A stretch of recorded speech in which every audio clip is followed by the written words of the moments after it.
बिस्मिल्लाहिर्रहमानिर्रहीम। आज की क्लास में हम इन्वर्टेड प्रेडिकेट को पढ़ेंगे। We have already done predicates types, we had done actually predicate types in very detail. Predicate जो है वो दो चीज़ों को शो करते हैं, या तो एक्शन को शो करेगा, ठीक है, या तो स्टेट को शो करेगा। तो जब प्रेडिकेट एक्शन को शो करता है तो प्रेडिकेट कितने अक़साम के हैं? तीन अक़साम के। एक को हम कहते हैं सिंपल प्रेडिकेट, दूसरे को हम कहते हैं कंपाउंड प्रेडिकेट, और तीसरे को हम कहते हैं कंप्लीट प्रेडिकेट। जब प्रेडिकेट स्टेट को शो करता है, यानी जब प्रेडिकेट स्टेट को शो करेगा, ठीक है, तो फिर प्रेडिकेट दो किस्म के होते हैं, nominative predicate and predicative adjective, या प्रेडिकेट एडजेक्टिव भी हम उसको कहते हैं, ठीक है। वो तो पिछले क्लास में हमने रिवीजन किया था। उस क्लास को अगर आप रिपीट नहीं करते, रिवाइज नहीं करते, इस पर आप नहीं समझते। आज का क्लास बहुत फैंटास्टिक है। यहाँ पर कुछ ऐसी चीज़ें हैं, फिर जब हम किसी बुक को पढ़ते हैं तो फिर हम उसकी मानी नहीं निकाल सकते, वो इन्वर्जन की वजह से। वो इन्वर्जन को हम डिस्कस करेंगे इस क्लास में। तो सबसे पहले हम करते हैं इन्वर्टेड प्रेडिकेट को, फिर इन्वर्जन के रूल्स को आते हैं, ठीक है, और इन्वर्जन के अक़साम को आते हैं, ठीक है। याद रखें, प्रेडिकेट में सबसे अहम चीज़ क्या होता है? वर्ब, यानी एक मेन वर्ब प्रेडिकेट में लाजिम होगा, क्योंकि प्रेडिकेट का डिफिनीशन हमने किस तरह का था कि वो हिस्सा जुमले का जो इंफॉर्मेशन देता है किसके बारे में? सब्जेक्ट के बारे में, ठीक है। तो सब्जेक्ट के बारे में इंफॉर्मेशन देता है कौन? प्रेडिकेट, ठीक है। इसलिए हम कहते हैं कि प्रेडिकेट इंतहाई अहम है, क्योंकि प्रेडिकेट के अंदर क्या मौजूद होता है? मेन वर्ब, ठीक है।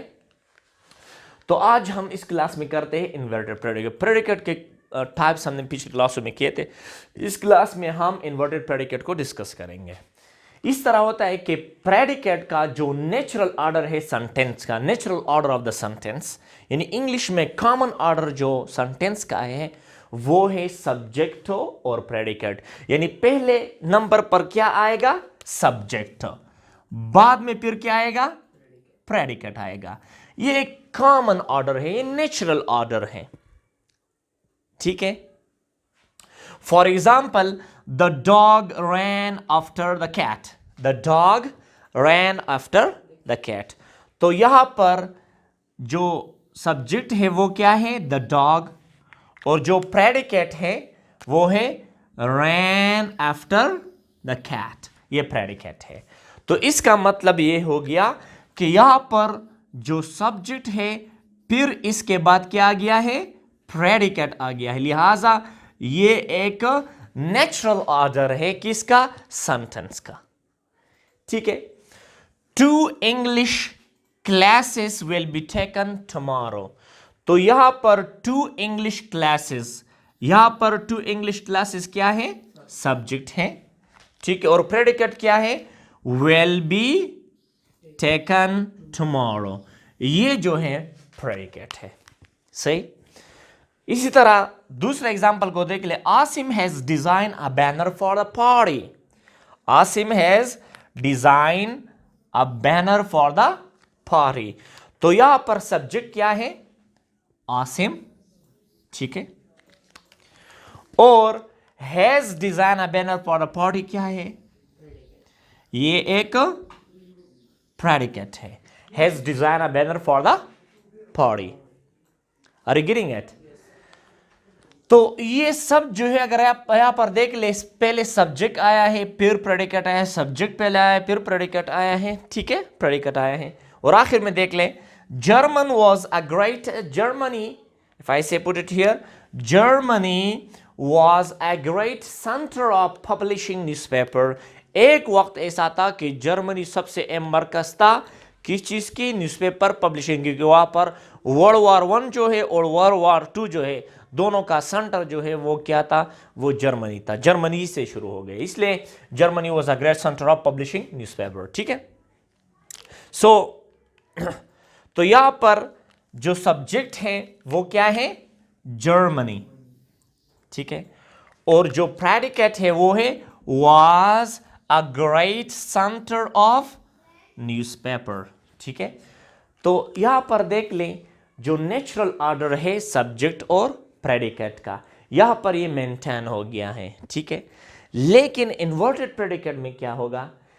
An inverted predicate is a predicate that comes before the subject. जब predicate subject से पहले आ जाए उसको हम inverted predicate कहते हैं, और ऐसे सेंटेंस को हम inverted sentence कहते हैं। किस तरह? फॉर एग्जाम्पल यहां पर देख लें, इफ आई से down the town, for example put it here, down the town leaves a man. तो यहां पर अगर देख lay down the town leaves, यहां पर सब्जेक्ट है, प्रेडिकेट है, बाद में क्या आ गया है? A man. Who lives down town? A man lives. ठीक है, तो लिहाजा यहां पर जो है प्रेडिकेट है ये वाला, और ये क्या है? ये सब्जेक्ट है। ठीक है, तो इसको हम इन्वर्टेड प्रेडिकेट कहते हैं। क्या कहते हैं? इन्वर्टेड। और ऐसी जुमले को हम इन्वर्टेड सेंटेंस कहते हैं। ठीक है, जब प्रेडिकेट आ जाए। For example, up hills lived an old man with his wife without any technology. Up hills, तो यहां पर देख ले, up hills lived an old man with his wife. ठीक है, विदाउट व्हाट? टेक्नोलॉजी। तो यहां पर जो सब्जेक्ट है वो है N old man with his wife, ये सब्जेक्ट है। तो अक्सर जब हम रीडिंग करते हैं सब्जेक्ट कभी कभी प्रेडिकेट के दरमियान में आता है या आखिर में आते हैं। ठीक है, तो ऐसे प्रेडिकेट को हम इन्वर्टेड प्रेडिकेट कहते हैं। फिर हम नहीं समझते कि क्या इसका क्या मतलब है, किस तरह निकाल, क्योंकि हमें सब्जेक्ट का पता नहीं चलता। तो लिहाजा इन्वर्टेड का रूल्स आपको इसी तरह। फॉर एग्जाम्पल यहां पर मैं दूसरा एग्जाम्पल देता हूं। फॉर एग्जाम्पल, इफ आई से beyond the comfort zone lies the success, हम कहते हैं बियॉन्ड द कंफर्ट जोन। यहां पर देख ले, beyond the comfort zone lies, what lies? Success. तो यहां पर सक्सेस क्या है? सब्जेक्ट है, और प्रेडिकेट क्या है? बियॉन्ड है। तो यहां पर देख ले, यहां पर सब्जेक्ट से पहले क्या आ गया है? प्रेडिकेट आ गया है। ये प्रेडिकेट, ये देख लो, ये प्रेडिकेट। ठीक है, जब सब्जेक्ट से पहले प्रेडिकेट आ जाए तो उसको हम फिर क्या कहते हैं? Inverted predicate. लेकिन अक्सर स्टूडेंट्स और टीचर्स यहां पर गलत होते हैं। इन्वर्जन का मतलब है कोई भी लफ्ज जो प्रेडिकेट का हिस्सा हो, अगर वो सब्जेक्ट से पहले आ जाए फिर भी हम कहते हैं इन्वर्टेड प्रेडिकेट उसको। यानी जो लफ्ज प्रेडिकेट का हिस्सा हो और वो सब्जेक्ट, जरूरी नहीं है कि पुल प्रेडिकेट जो है वो सब्जेक्ट से पहले आ जाए। सब प्रेडिकेट का एक लफ्ज भी सब्जेक्ट से पहले आ सकता है। जब ये पहला आ जाए फिर भी इसको हम इन्वर्जन कहते हैं, लेकिन ये जो प्रेडिकेट होगा क्या होगा? Inverted predicate. और ये इन्वर्टेड प्रेडिकेट क्यों आते हैं? क्योंकि जब आप नेगेटिव क्वेश्चंस बनाते हैं, इंट्रोनेगेटिव बनाते हैं, इंट्रोगेटिव बनाते हैं, तो आप इन्वर्जन इस्तेमाल करते हैं, इन्वर्जन के रूल्स। मैं यहां पर एक एग्जांपल देता हूं। यहां पर हमने फुल प्रेडिकेट को सब्जेक्ट से पहले लाए हैं, लेकिन अक्सर इस तरह होता है। ओके, फॉर एग्जांपल, इन्वर्जन में लाजमी नहीं है कि पूरा प्रेडिकेट जो है वो सब्जेक्ट से पहले आ जाए। प्रेडिकेट का एक लफ्ज अगर सब्जेक्ट से पहले आ गया जो प्रेडिकेट का हिस्सा था, उसको हम फिर इन्वर्जन कहते हैं। फॉर एग्जांपल, यहां पर मैं एक एग्जांपल देता हूं। If I say I will go to school, ये तो नेचुरल ऑर्डर है, I will go to school, क्योंकि यहां पर देख ले, यहां पर क्या है? सब्जेक्ट, और यहां पर क्या है? Predicate.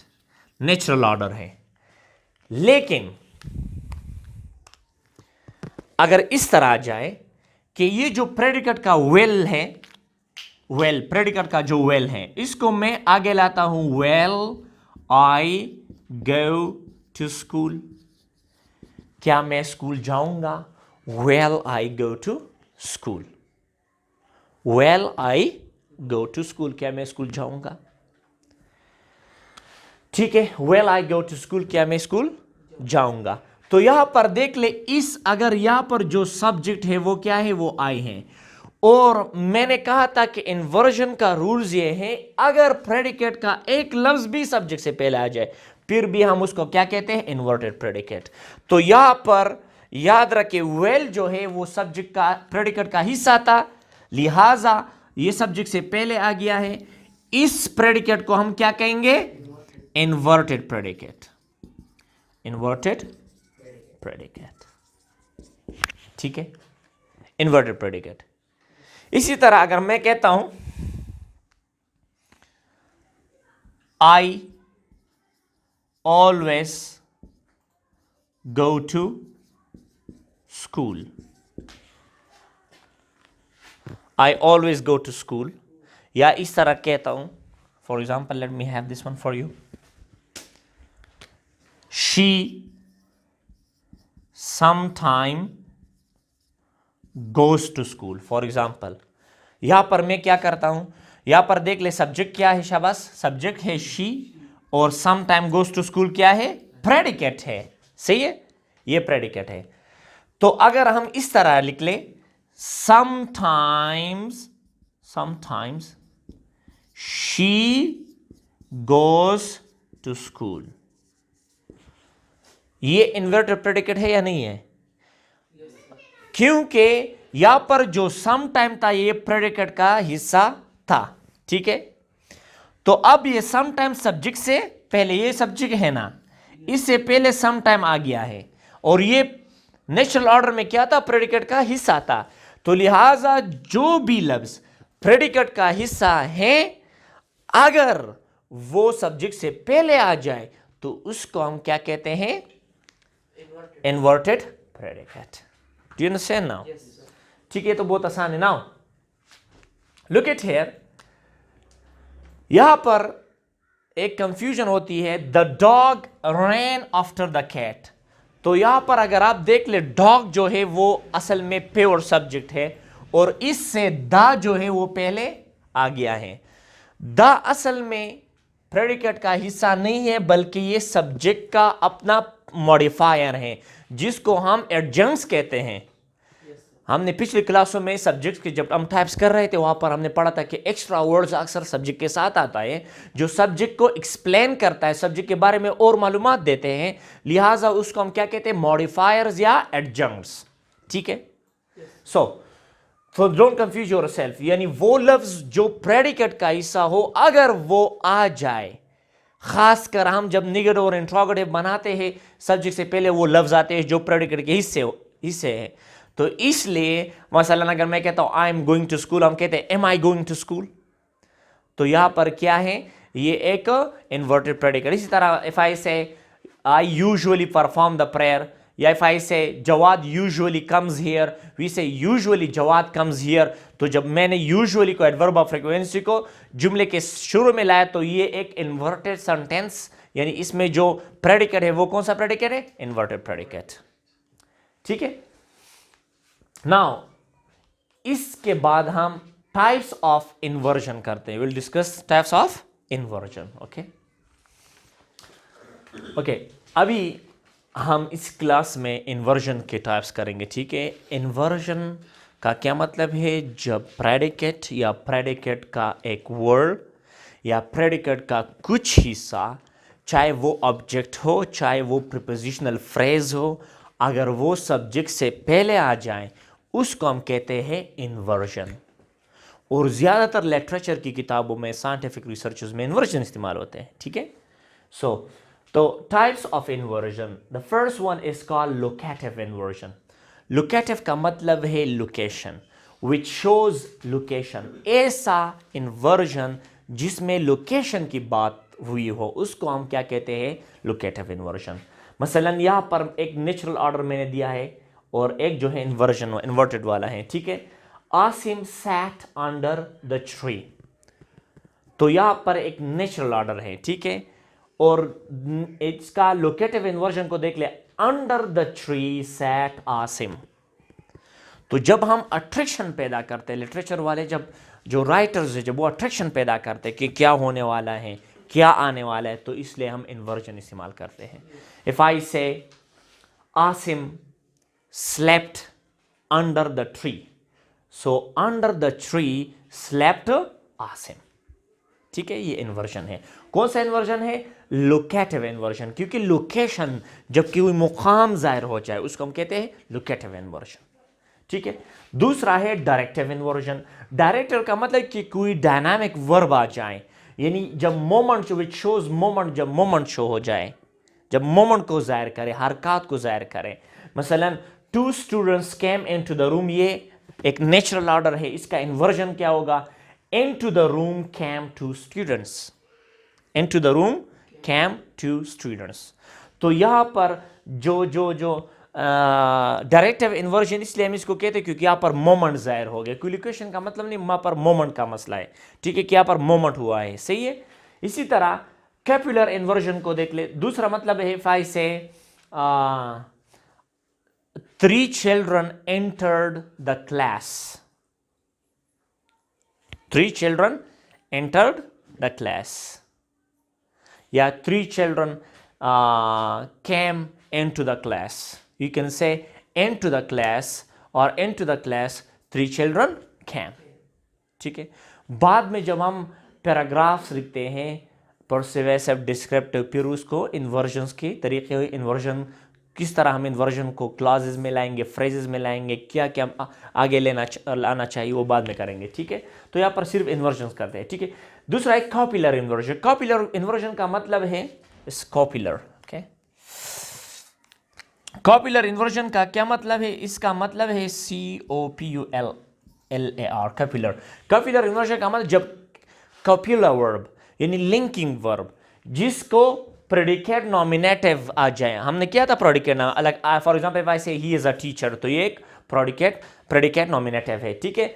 Wahid is our monitor, तो ये एक नेचुरल ऑर्डर है. और अगर हम इस तरह करें our monitor is Wahid. If I say Abdullah is our representative, एक नेचुरल ऑर्डर है. अगर इसका इन्वर्जन हम बनाते क्या बनाएंगे?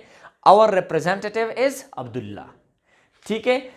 तो जब लिंकिंग वर्ब आ जाए जिसके साथ नॉमिनेटिव होगा, ये नॉमिनेटिव जब आ गया जो सब्जेक्ट से पहले, नॉमिनेटिव प्रेडिकेट. सही है.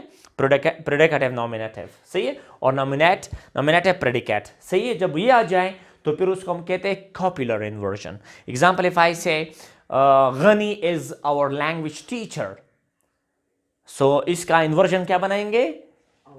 Our language teacher is Ghani. ठीक है. सो इसी तरह कोटेटिव इन्वर्जन, ऐसा इन्वर्जन जिसमें जो स्पीकर है, बोलने वाला है, जो कहता है कुछ, वो जुमले के आखिर में आ जाए या जुमले के दरमियान में आ जाए, यानी उसका जो एग्जैक्ट वर्ड्स हो, जिसको हम यहाँ पर इसको हम इन्वर्टेड पोर्शन कहते हैं, या clause which is in inverted comma, या उसको हम नाउन क्लास कहते हैं. ठीक है. तो ये इसके बाद जब आ जाए या इसके दरमियान में आ जाए उसको हम कहते हैं कोटेटिव इन्वर्जन. मसलन इफ आई से आसिम सेड IML, तो यहाँ पर कोटेशन इस्तेमाल हो गया है. अगर या इस तरह में लिख लो IML सेड आसिम, तो ऐसे इन्वर्जन को हम क्या कहते हैं? कोटेटिव inversion. If I say Quaid-e Azam said work work work, if we say work work work said Quaid-e Azam, so this is a quotative inversion. ठीक है. सो ये था इन्वर्जन के types. Any question about? Okay. So if we use this inversion method in formal writing, is it right? Yes, you can use, but in literature, in literature, remember, we break actually the standard rules of grammar. These are the non-standard rules, okay? But when according to the science and philosophy of our mind, actually, we said that our mind cannot be captured with one structure, which is a standard structure. Our mind is very expressive, very big, and very, very imaginative. So to bring those emotions which are inside and to attract the reader and to feel what you want to give those emotions, you need to disturb actually the standard language. Therefore we say literature is life, literature is reflective, literature is enjoyment, literature is entertainment. Why? Because mind does not go in one way, it comes here and there and there. So when something is according to the mind, it appeals to our senses, and therefore we say in written form, sometime, especially in literature, we break the rules of standard grammar, right? We bring the prepositional phrase in the start, or the predicate at the start. These are called inversions. In inversion, somewhere there are also standard inversions. Standard inversion, how you will make questions without inversion. Example, we say, will he go to school? Were they playing football? So this word, these are standard inversions, okay? There are some informal inversions which you don't need and you brought it only to attract the people. This is called non-standard inversions. But inversions are important. Why don't we understand literature? हम literature को क्यों नहीं समझते? इसमें सबसे ज़्यादा मसला इन्वर्जन्स का है. एक लंबी सेंटेंस हो गया और आप इसमें फिर सब्जेक्ट को ढूंढोगे कि भाई सब्जेक्ट कहाँ पर है. Because of this inversion. I will do that inshallah in the next classes. That's all.